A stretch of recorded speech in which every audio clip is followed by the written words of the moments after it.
Hello दोस्तों, स्वागत है आपका जीएस IQ एजुकेशन के इस यूट्यूब चैनल में। जैसे कि आप लोगों को पता है कि ये मेंस का सीरीज चल रहा है जिसमें डेली एक प्रश्न पे एक्सप्लेन किया जाता है, उसको समझाया जाता है। तो आज का जो प्रश्न है वो हमने यूपीएससी 2019 के जीएस फर्स्ट पेपर में पूछा गया एक सवाल है। तो जैसा कि स्क्रीन पे आप लोगों को सवाल दिख गया होगा।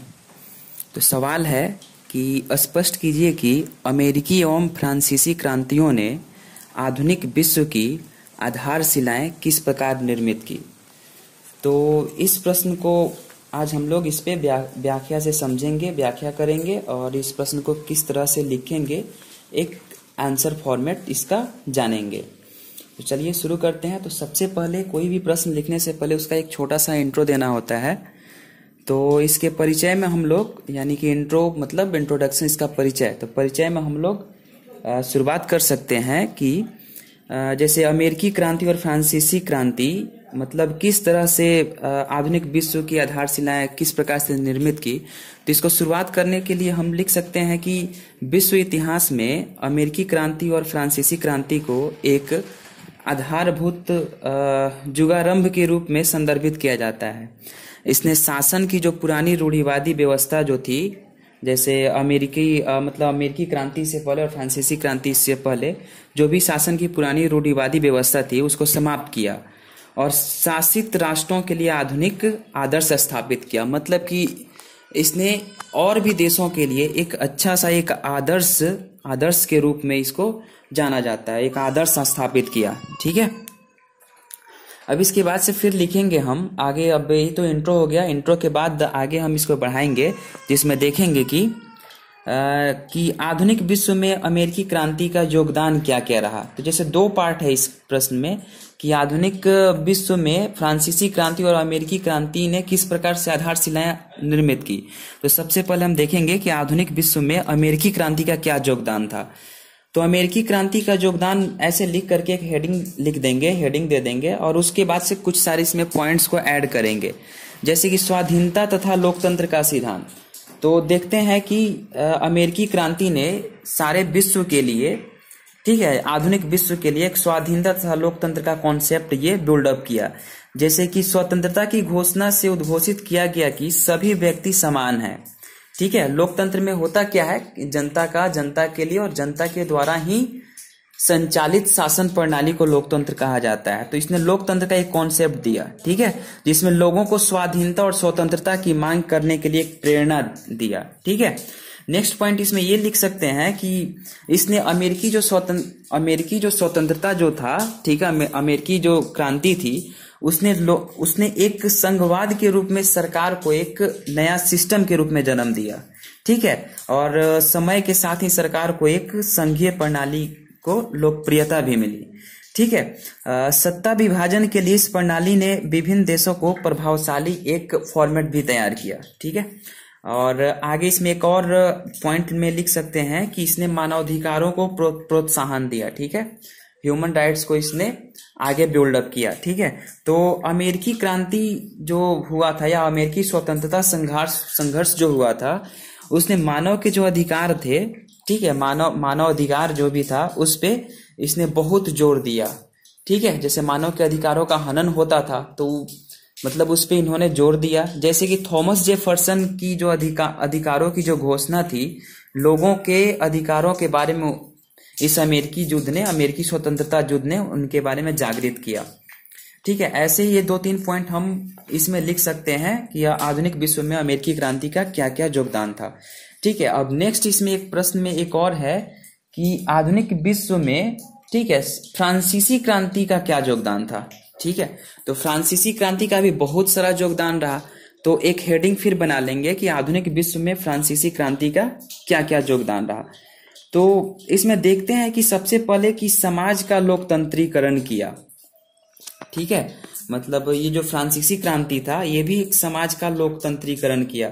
इसने जो यूरोप में, जो ये फ्रांस तो यूरोप कंटिनेंट का क्षेत्र है, तो यूरोप में देखा जाता है कि पहले से ही, प्राचीन समय से ही जो सदियों पुरानी जो सामंती व्यवस्था थी और रूढ़िवादी व्यवस्था थी उसके पूरे समूल को नष्ट कर दिया।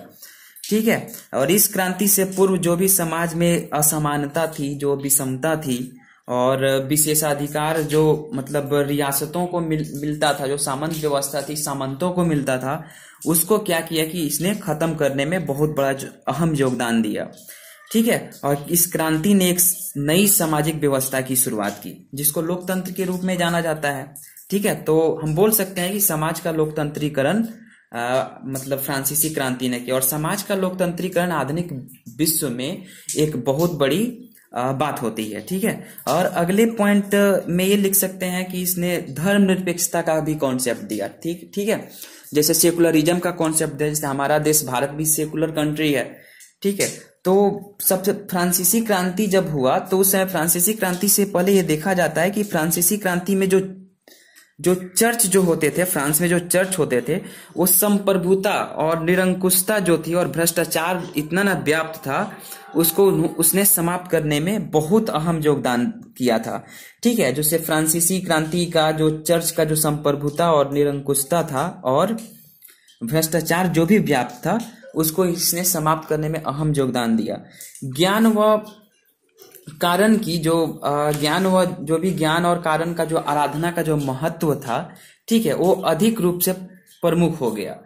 ठीक है। तो ये पॉइंट इसमें लिख सकते हैं कि धर्मनिरपेक्षता को इसने बढ़ावा दिया। ठीक है। ताकि सभी धर्म समान रूप से लागू हो और सभी धर्म सब किसी के लिए समान रूप से अपने अपने धर्म को मानने की स्वतंत्रता भी है। ठीक है। और ये आधुनिकता के आदर्श के रूप में हम फ्रांसीसी क्रांति को देख सकते हैं कि ये भी पॉइंट हो सकता है कि आधुनिकता के आदर्श। ठीक है। तो इसको देखा जा सकता है।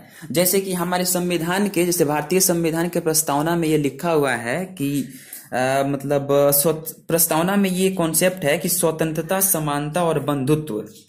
ठीक है। तो ये कॉन्सेप्ट कहाँ से लिया गया? ये कॉन्सेप्ट फ्रांसीसी क्रांति की ही देन है। और फ्रांसीसी क्रांति में एक आधुनिकता के आदर्श के रूप में ये माना जाता है कि स्वतंत्रता, समानता और बंधुत्व द्वारा जो यूरोप में राजनीतिक उद्भव को इसने जन्म दिया था। तो ये भी पॉइंट हो जाएगा। उसके बाद से फिर ये भी पॉइंट लिखा जा सकता है कि जो फ्रांसीसी क्रांति थी, इसने मतलब एक राष्ट्रवाद का जन्म दिया। राष्ट्रवाद होता क्या है? तो अपने देश के प्रति एकता, अखंडता और त्याग की भावना को हम लोग राष्ट्रवाद कहते हैं, जिसको अंग्रेजी में हम लोग नेशनलिज्म का बोलते हैं, नेशनलिज्म भी बोलते हैं। ठीक है। तो राष्ट्रवाद का जो भी कॉन्सेप्ट था वो फ्रांसीसी क्रांति का ही देन था। ठीक है। जिसने इटली और राष्ट्रवाद की जो भावना जो होती है देश में, जैसे राष्ट्रवाद की जो आर्थिक हित और सामाजिक हित और राजनीतिक हित, ये तीनों को मिला करके राष्ट्रवाद का मतलब जन्म होता है। या फिर जैसे कि आर्थिक हित, अगर खुद के लिए आप किसी चीज को कर रहे हैं तो अकेले के लिए अगर कोई चीज के लड़ रहे हैं तो उसमें आपका एकजुटता और राष्ट्रवाद की भावना नहीं है। लेकिन एक ही चीज की, एक ही लक्ष्य की प्राप्ति के लिए अगर सारे देश के लोग या बहुत सारा एक जनसंख्या के एक बहुत बड़ा वर्ग उस चीज को, लक्ष्य को प्राप्त करने के लिए एकजुट होता है और एकजुट होकर के आंदोलन करता है, तो ये देखा जाता है कि वहां पे राष्ट्रवाद का कॉन्सेप्ट है और राष्ट्रवाद की संकल्पना है। तो फ्रांसीसी क्रांति ने भी एक राष्ट्रवाद का कॉन्सेप्ट को दिया। ठीक है। तो इसमें लिखा जा सकता है कि इसने इटली और जर्मनी जैसे जो छोटे छोटे जो स्टेट में बंट गए थे उनको एकीकरण करने का एक मार्ग प्रशस्त किया। तो राष्ट्रवाद की कहीं ना कहीं ये कॉन्सेप्ट से ही हुआ। ठीक है। और लोकतंत्र की अवधारणा को भी इसने बहुत लोकप्रिय बना दिया। ठीक है। एक और चीज इसमें लिखा जा सकता है कि जो राजनीतिक स्वतंत्रता और संपत्ति तथा अभिव्यक्ति की स्वतंत्रता के अधिकार की भी मांग की है। फ्रांसीसी क्रांति की ही देन है जो हम राजनीतिक स्वतंत्रता और संपत्ति तथा अभिव्यक्ति, जो अभिव्यक्ति हमारे भारतीय संविधान में भी है, अभिव्यक्ति की स्वतंत्रता, आर्टिकल 19। ठीक है। तो उसकी भी उसी की देन है कि हम लोग अभिव्यक्ति की स्वतंत्रता के अधिकार की भी मांग की। मताधिकार के भी मांग की उसने, जैसे मत का अधिकार है, सभी किसी को वोटिंग करने का अधिकार को भी उन्होंने फ्रांसीसी क्रांति की ही देन है। ठीक है। और जो भी महिलाएं थी और महिलाओं को भी पुरुषों के बराबर हक को भी इसने हक दिलाने और अधिकार दिलाने का दावा किया। ठीक है। तो ऐसे करके हम लोग इस पॉइंट्स को लिख सकते हैं। और जैसे कि सबसे लास्ट में होता है कि एक निष्कर्ष लिखते हैं, तो निष्कर्ष के रूप में हम यही लिख सकते हैं कि फ्रांसीसी और अमेरिकी क्रांति ने न केवल एक उभरते हुए समतावादी समाज और नवीन राजनीतिक व्यवस्थाओं को जन्म दिया, बल्कि उन्होंने अन्य देश के लोगों को जैसे दार्शनिक हो गए और आकांक्षी के रूप में भी आधारशिला प्रदान किया। ठीक है। और इस क्रांति ने, जो ये दोनों क्रांति हुई थी, मतलब दोनों को इंक्लूड करके लिखेंगे, जैसे अमेरिकी क्रांति और फ्रांसीसी क्रांति, इन दोनों क्रांति ने सभ्य विश्व को, जो पूरा विश्व है, उस विश्व को सभ्य बनने के लिए और जो भी मतलब बेसिक कॉन्सेप्ट था, मूल सिद्धांत पर इन्होंने प्रकाश डाला, जिससे वर्तमान समय की वैश्विक जो भी इच्छाएं हैं, आकांक्षाएं हैं को आकार देना अभी तक भी जारी रखा है। जैसे कि किसी का अगर मानव अधिकार का उल्लंघन होता है तो ह्यूमन राइट कमीशन उस पर काम करता है। जैसे कि यहाँ पे निरंकुश शासन व्यवस्था नहीं चल सकता, यहाँ पे लोकतंत्र का कॉन्सेप्ट है, बंधुत्व का कॉन्सेप्ट है, समता का अधिकार है, समानता का है, अभिव्यक्ति की, पुरुष और महिला में कोई फर्क नहीं है। तो इस तरह से इस प्रश्न को हम लोग डील कर सकते हैं और लिख सकते हैं। चलिए, बहुत बहुत धन्यवाद आप लोगों का, और अगर अच्छा लगे तो इसको सब्सक्राइब कर दीजिए, ताकि फिर हम रोज यहाँ पे एक मेंस का जो सीरीज चल रहा है वहाँ पे रोज एक एक प्रश्न को हम लोग एक्सप्लेन करते हैं और एक एक प्रश्न को समझते हैं कि किस तरह से इस प्रश्न का एक सही फॉर्मेट होना चाहिए और कैसे हम एग्जाम में लिख करके ज़्यादा से ज़्यादा स्कोर कर सकते हैं। ठीक है। तो अच्छा लगे तो शेयर कीजिए, अपने दोस्तों को भी शेयर कर दीजिए, ताकि उनको भी ये पता चल सके कि मेंस का सीरीज चल रहा है। चलिए, बहुत बहुत धन्यवाद आप लोगों का।